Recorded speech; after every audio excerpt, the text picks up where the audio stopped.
Hello po, good evening po ulit sa lahat. Muli ako po si Bai Bukang Liwayway, Chieftain Administrator ng Limuntado Dumagat Tribe of NCR and Rizal. Glory to God, praise the Lord, dahil nag-usap po kami lahat po at nagkasundo po kami sa aming na pag-uusapan.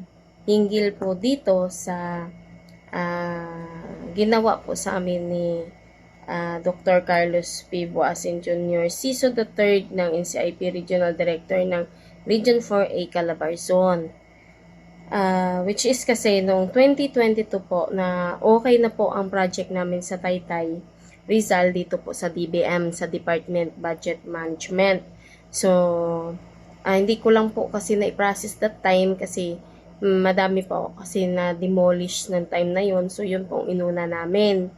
So, 2023 po ay muli po ako nag-process ulit sa budget po ng tribo ng Limuntado Dumagat. At hindi po ako tinuruan kung ano po yung dapat namin gawin. Ang ginawa po ay lagi po ako nagpapalo up noon sa National NCIP at saka sa Calabarzon ng Region 4A para po sa kaukulan ng dokumento namin sa NCR and Rizal ng Limuntado Dumagat Projects. Ngayon po, ang nangyari, instead po kami ay turuan at gabayan po kung ano pong aming gagawin, ay ibinabalik po nila yung lahat ng dokumento po namin na hindi daw pwede nilang i-act, hindi po nila nire-recognize. So, ginawa ko po ulit, sinubmit ko po ulit yung ibinalik po nila sa amin. Ibinalik ko po ang pag-submit ulit ng second step kasi yung ibinalik nila sa akin hindi. Yung first step, wala silang response, which is that was 2021, year 2021, wala po silang response kahit na ilang beses po kami nag-follow up. Ang response lang po nila sa amin, lagi pong discrimination. So, 2022, wala pa din. Noong 2023, ay binalik po nila lahat sa amin yung mga dokumento. And then, step 3 po, pagbalik po nila, ginawa ko po yung dokumento within step 3. So, pinorward ko ulit, pinasubmit ko ulit sa kanila. So, ngayon, noong 2024, naaprubahan ulit kami ng DBM ng project ng aming budget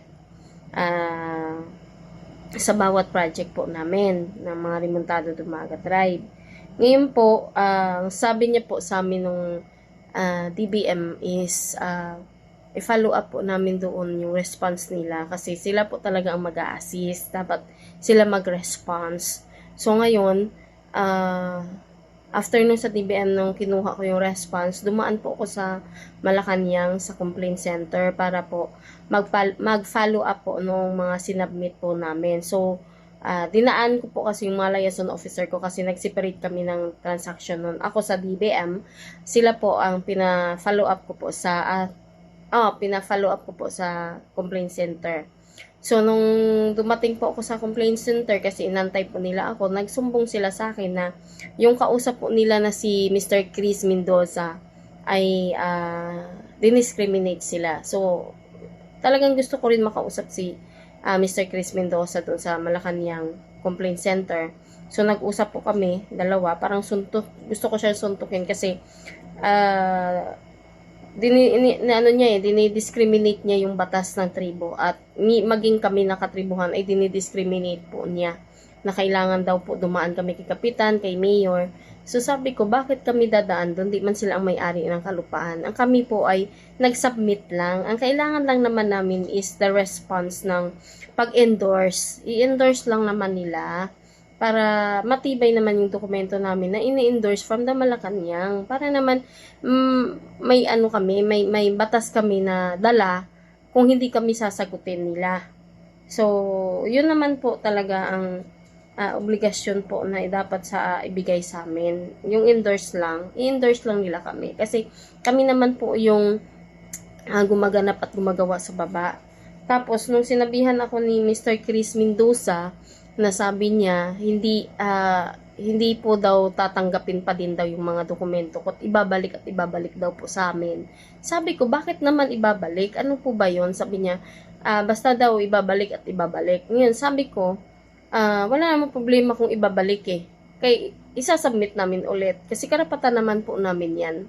So ngayon, ang sabi niya, kahit na mag-submit daw ako ng budget proposal namin sa project namin sa DBM ay hindi pa din tatanggapin at hindi kami pagbibigyan. Sabi ko, bakit mo nasabi yung ganyan? At hindi kami pagbibigyan at hindi kami uukihan. So ngayon, ang sabi niya sa akin, basta hindi kayo aprubahan at hindi kayo uukihan. Yun ang sinabi niya sa akin.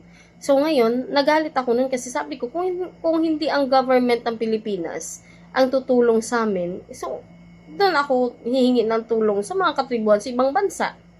Kasi kapabol kami ng tulong eh. Deserve naming tulungan kami. Eh kung hindi kaya kaming tulungan ng government ng Pilipinas, ni President Bongbong Marcos, ni Bay Sara Duterte, nung NCIP dito sa Pilipinas, ng lahat na nandito sa government na hindi po nila kayang ibigay sa amin ng Section 2 at Section 29 na naayon sa PRA 8371, ay wala po kaming magagawa. Kaya ang hingi kami po ng tulong doon sa ibang katribuhan sa ibang bansa. Ngayon po, nag-process po ako ulit sa NCIP pero nakatatak na po yun sa utak ko na bakit nakapagsabi si Mr. Chris Mendoza ng complaint center ng ganun.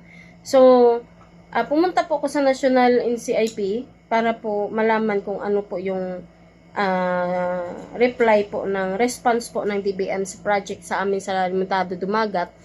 At ang sabi po, attention po ito kay Carlos P. Buasin Jr. Ngayon po, pumunta po kami doon. Ora mismo talaga, pumunta kami doon. At ang sabi ay nagkaroon kami ng commotion doon. Nasabi, wala daw ko si Dr. Carlos P. Buasin. Ang sabi ni Jennifer ng National CIP. Nung dumating naman kami sa Calabarzon, sabi naman ni Joylen, andyan daw po si Dr. Carlos P. Buasin. Ang kasama lang po ni Chairperson Pia Sibuglas, yung asawa, si Mrs. Buasin lang daw po. So, ayaw kami kausapin ni Dr. Carlos P. Buasin. Ayaw kami kausapin. Ang gusto niya ay magbigay lang daw po ako ng letter para po sa formality. So, ginawa ko po yun. Nagpadala po ako. Wala pa rin siyang response. After a week, nung June 28 kasi darating si Chairperson Pia Sibuglas. July, follow up ko po doon. At ang sabi po sa akin ni OEHR, Sir Sam, na binigyan po ako ni Sir Sam ng libro eh. Iyon daw po ang kailangan kong asikasuhin, yung registration ng aming organization. So, wala nang problema. So, pumunta po ako doon kay Carlos P. Buasin. At ang sabi po sa akin ni Sir, sorry na medyo na ang sabi po sa akin ni Sir Yuli doon sa pag-manage po sa pag-registration, ang sabi niya po, kausapin niya po si Carlos P. Buasin. So, kinausap po niya.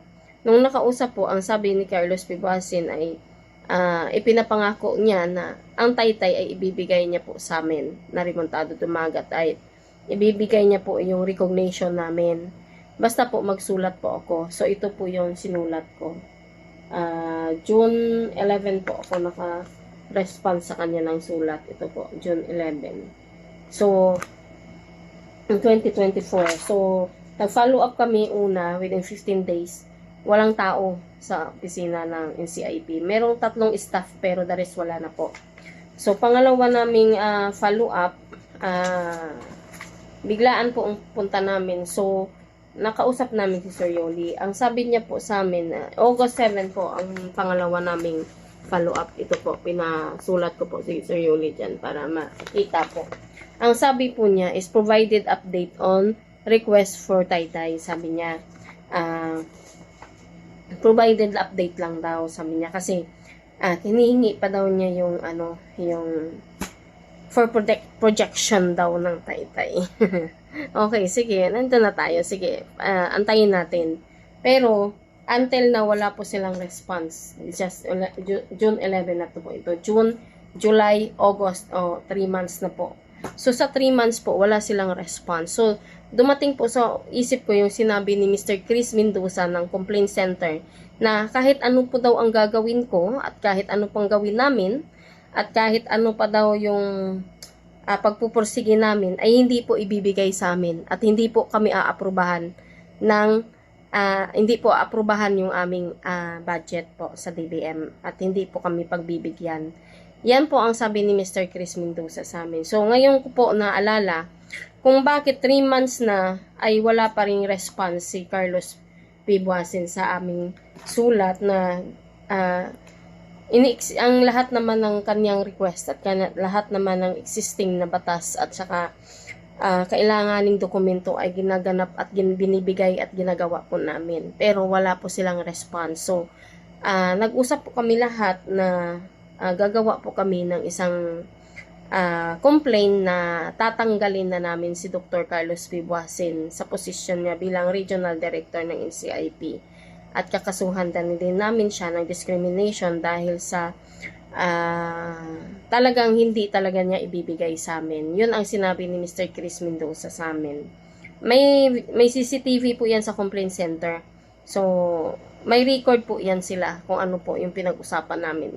Na tama po yung sinabi ko na sinabi ni Mr. Chris Mendoza na anuman ang gagawin namin at anuman ang kailangan naming paghihirap at ano pa yan ay hindi po yan sasagutin at hindi po aaprubahan at hindi po okihan ang aming budget.